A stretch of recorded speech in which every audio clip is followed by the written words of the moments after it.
I've always said that the real relationship does not start until there's an actual disagreement. A disagreement about something that's important to you. It could range from your kids, from a previous relationship these days.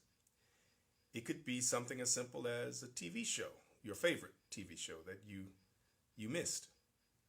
It could be a comment or a gesture that your mate issued that you didn't particularly like. But the real relationship doesn't start until after the smitten phase, after the initial attraction, after the yes, dear, whatever you say, dear, phase. And that disagreement kicks in, and something could be said or done that could make you go off. Back in the 80s, we had a phrase, going off, and we used it to mean something good in sports. He went off for 20 points, or he got off for 50 points. It was a good thing. But in a relationship, going off could be detrimental. It's not one of those things that you look forward to, but who you really are and the health of your relationship is predicated on which part of your brain takes over and runs the show during those moments that probably ordinarily would set you off.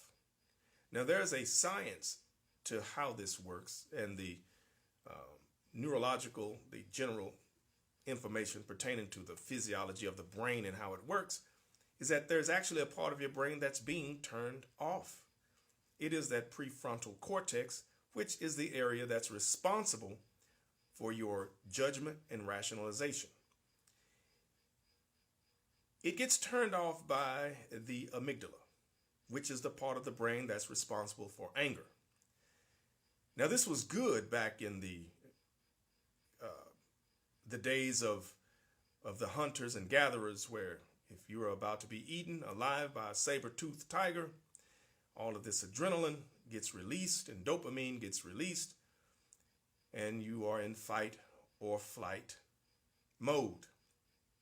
This, however, is not very useful when you're in a public place or in the comfort and sanctity of your own home, in the bedroom or the kitchen or your living room, and all of this neurological explosion begins to occur, and your muscles and heart rate begins to intensify and accelerate, and the next thing you know, you're going off. So women tell me, they say, Jay, I need a man who can handle me. And I say, what do you mean?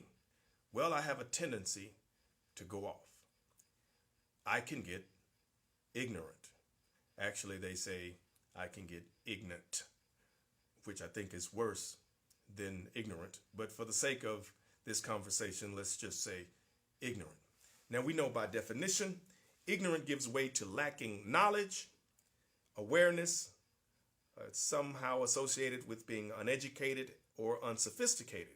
And we know that you are none of those things, because when we met, you were very knowledgeable, you were fully aware, you're obviously educated, you have the degrees to prove it, and you act very sophisticated until there's something that happens or there's something that is said that could set you off. You said you had to go off on your last boyfriend, or you went off on your ex-husband. Now, the new person that you meet and come in contact with doesn't necessarily know what that means until you go off on him. But please know that your relationship starts and could possibly stop at the same place where you go off. And so my suggestion to you is, if there's anything that you want to start to take a look at, is how you respond, which part of your brain takes over during those moments that typically could set you off, because this is where the complete evaluation of the health of your relationship, or your ability to be in a healthy relationship, it could all rest in the same place. What sets you off? Which part of the brain runs the show? You have to get control over that mechanism, because again, more powerful than I love you is good judgment. And when you're not utilizing good judgment, then you do things that either you regret or it could cause irreparable damage. So sometimes you call it keeping it real or keeping it 100. Well, that's not always a good idea.